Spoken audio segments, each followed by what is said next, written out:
Imagine waking before dawn in the ancient village of Deir el-Medina. The sun has not yet risen, but already the air is heavy with heat. Your day will be spent chiseling limestone deep within the Valley of the Kings, carving corridors for a pharaoh's eternal resting place. Your pay will come not in coins, but in rations of bread and jars of beer. This was the hidden rhythm of life for the men who built Egypt's most famous tombs. Welcome to this journey into the lives of ancient Egyptian tomb builders. Not the pharaohs or priests whose names fill history books, but the artisans whose hands shape the walls of eternity. Here, among the remains of Deir el-Medina, archaeologists have uncovered records of daily labor, the first strike in recorded history, and even the graffiti of ordinary men who once walked the desert paths. Together, we will step into their village, walk into their workshops, witness their defiance, and finally contrast their modest lives with the treasures of Tutankhamun's tomb.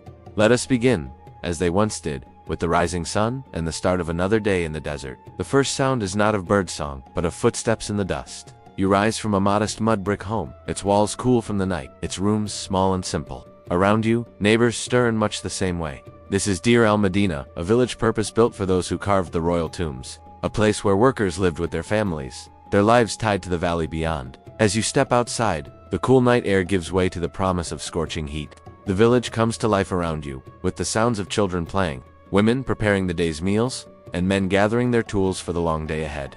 The community is tight-knit, bound together by their shared purpose and the isolation of their desert home. The walk to the work site is long and dry. The desert air sharpens with each breath.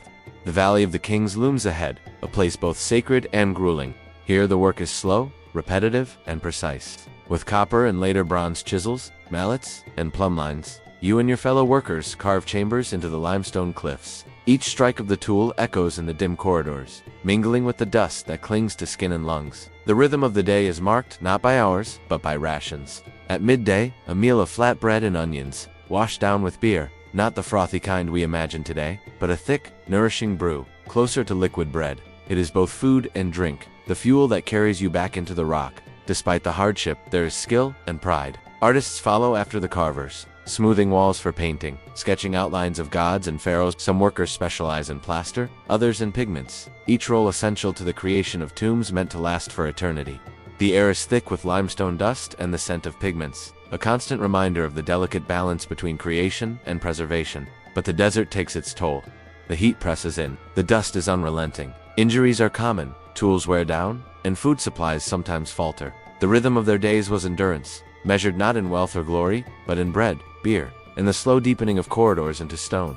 As the sun begins to set, casting long shadows across the valley, you and your fellow workers make the long trek back to Deir el-Medina. The village comes alive once more, this time with the sounds of evening meals being prepared, stories being shared, and plans being made for the next day's work. In the cool of the evening, you might gather with your neighbors, sharing tales of the day's progress or discussing the latest news from the world beyond the valley. Perhaps you'll take a moment to carve your own mark into the limestone cliffs surrounding the village, adding your voice to the centuries of graffiti left by those who came before. As night falls, you return to your simple home, your body aching from the day's labor, but your mind filled with the knowledge that your work will outlast you by millennia. You fall asleep to the sound of the desert wind, knowing that tomorrow will bring another day of carving eternity from stone. This was the life of the tomb builders of ancient Egypt, a life of hard work, skill, and dedication, hidden from the eyes of history but essential to the creation of some of the world's most enduring wonders. Their story, uncovered through the painstaking work of archaeologists, reveals a world far removed from the glittering treasures of Tutankhamun,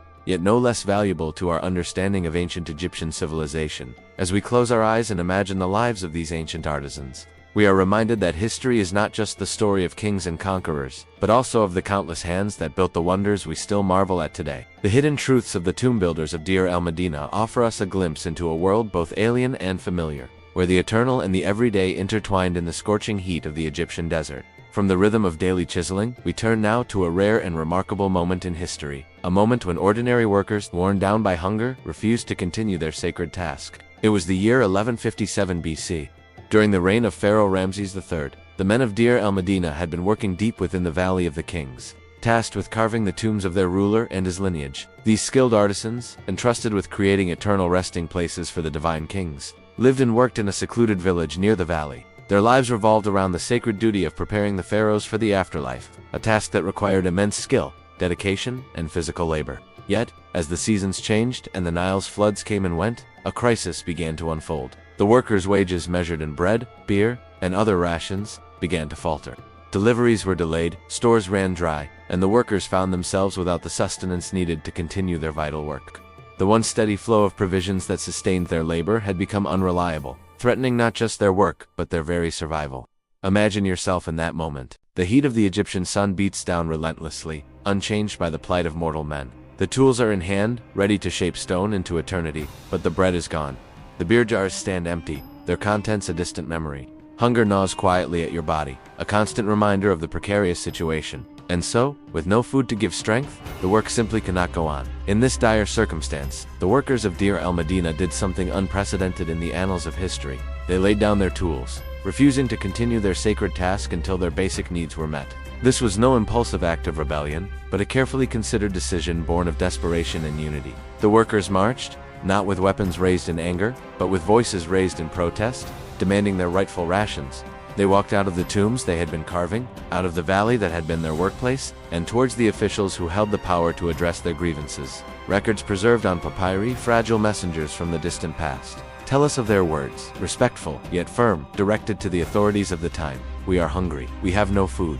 This was no violent revolt, no bloody uprising against the divine order of the pharaohs. Instead, it was a collective refusal, a peaceful yet powerful statement that even the most sacred of tasks could not continue without the most basic of human needs being met. And in this lies its true power and historical significance.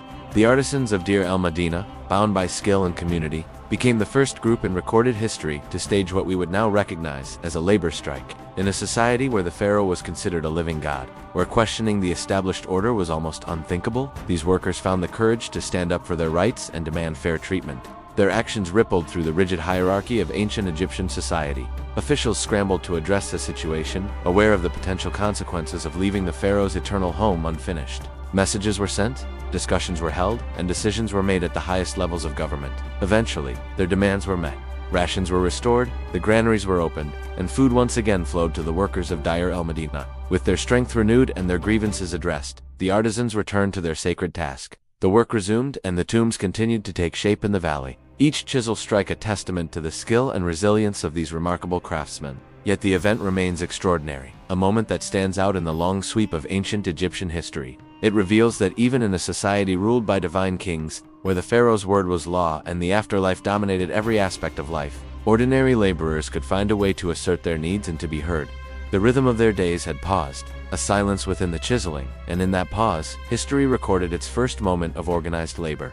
The workers of Deir el-Medina had not only secured their immediate needs, but had also set a precedent that would echo through the ages, a reminder that even the mightiest of civilizations rests on the shoulders of its workers. As we reflect on this ancient strike, we are reminded of the enduring human spirit, the power of collective action, and the fundamental dignity of labor. The hidden truths of these ancient Egyptian tomb builders reveal not just the grandeur of pharaohs, but the strength and resilience of the ordinary men and women who built that grandeur with their own hands. From the quiet defiance of the strike, we turn to the walls of the tombs themselves, not the grand painted scenes of gods and pharaohs, but the hidden markings left by the very men who carved them.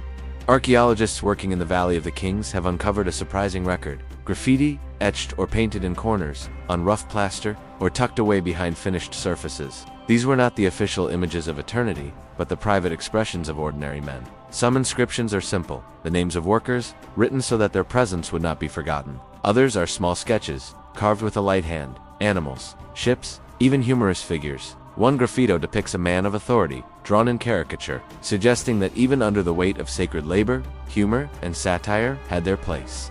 Imagine pausing in the dim light of an oil lamp, dust clinging to your skin, and scratching a small image into the stone. It was an act both personal and timeless, a way of leaving something of yourself within a space meant only for kings. These hidden marks reveal a side of ancient Egyptian life rarely seen in official records or grand monuments. In Deir el-Medina itself, fragments of astraca, broken pieces of limestone, have been found covered in quick sketches and writing. They show practiced drawings of gods, but also casual notes, work records, and even jokes. The line between sacred duty and ordinary life was not as rigid as we might think. These humble fragments offer a window into the daily lives and thoughts of the workers, bridging the gap between the monumental and the mundane.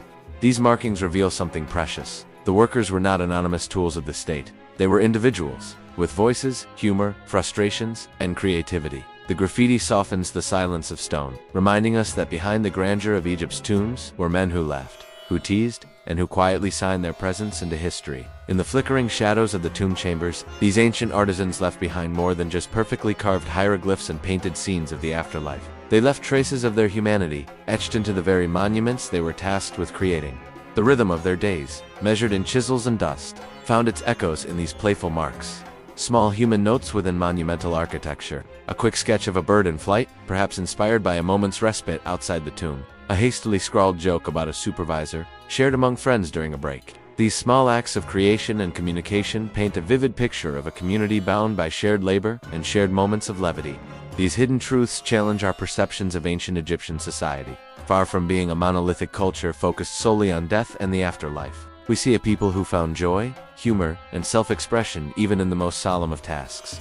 The tomb builders were not just skilled craftsmen, but artists in their own right, leaving their mark on history in ways both grand and intimate. The graffiti and astraca also provide invaluable insights into the organization and daily life of the workers' community. Work records scratched onto limestone flakes reveal the intricacies of shift schedules, payment systems, and the division of labor. Personal notes and messages hint at the social dynamics within the village of Deir el-Medina, painting a picture of a close-knit community with its own hierarchies, disputes, and alliances. As we delve deeper into these hidden truths, we begin to see the tomb builders not as faceless laborers, but as complex individuals, navigating a world of duty, creativity, and personal expression.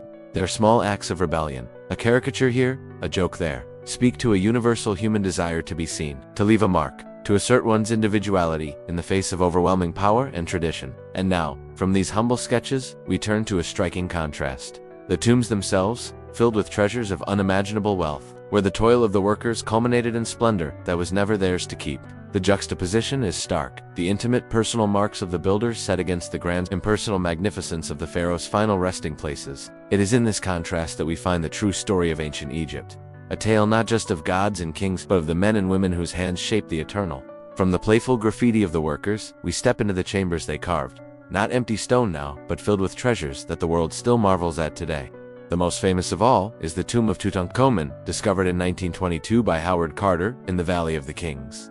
Unlike most royal burials, it had escaped looting, and what lay inside spoke not only of wealth, but of the extraordinary contrast between the lives of pharaohs and those who built their resting places. Imagine yourself as one of the carvers, slipping briefly into the tomb before its ceiling. Before you lies a golden shrine, chests of ivory, alabaster vessels, chariots, weapons, and furniture inlaid with precious stones. At the center, nested within coffins of gold, rests the body of a young king. Every object tells a story of luxury. Drinking vessels of pure gold, sandals decorated with images of conquered enemies, jewelry that glitters in the lamplight. For the workers of Deir el-Medina, who lived in modest mud brick homes, sustained by bread and beer, these riches would have been beyond imagining. And yet, it was their hands that made it possible. Their chisels shaped the corridors, their artistry smoothed the plaster.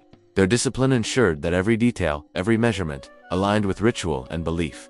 The contrast is stark. For the pharaoh, death was a passage into eternity, accompanied by abundance and splendor. For the worker, life itself was endurance, and death came without such riches. But through their labor, they gained something subtler, a presence in history, preserved not in gold, but in the graffiti they left behind, in the papyri of their strike, in the ruins of their village. The rhythm of their days, harsh and simple, built the stage upon which kings sought eternity. And in that quiet way, the builders of the tombs are as much a part of Egypt's legacy as the pharaohs themselves. These were not nameless figures lost to time. They were men with families, enduring the scorching desert heat, carving stone with precision, and leaving faint but lasting traces of their lives. Their daily routines, though long since faded, still echo through the corridors of history, reaching us through the careful work of archaeologists.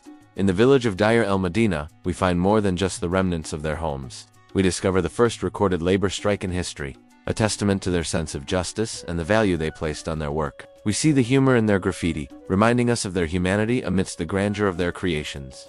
The tools they used, simple yet effective, speak of their skill and ingenuity. Copper chisels and bronze saws, carefully maintained and treasured, were the instruments that shaped the eternal resting places of kings. Each strike of the hammer, each careful measurement, was a step towards immortality, not just for the pharaohs, but for the craftsmen themselves. Their knowledge was passed down through generations, father to son, master to apprentice. The secrets of tomb construction, the intricate details of religious symbolism, the art of mummification, all were preserved and perfected within this community of skilled artisans. Yet for all their expertise, the tomb builders lived lives of contradiction. They created spaces of unimaginable wealth while living in relative simplicity. They ensured the pharaoh's journey to the afterlife while grappling with their own mortality.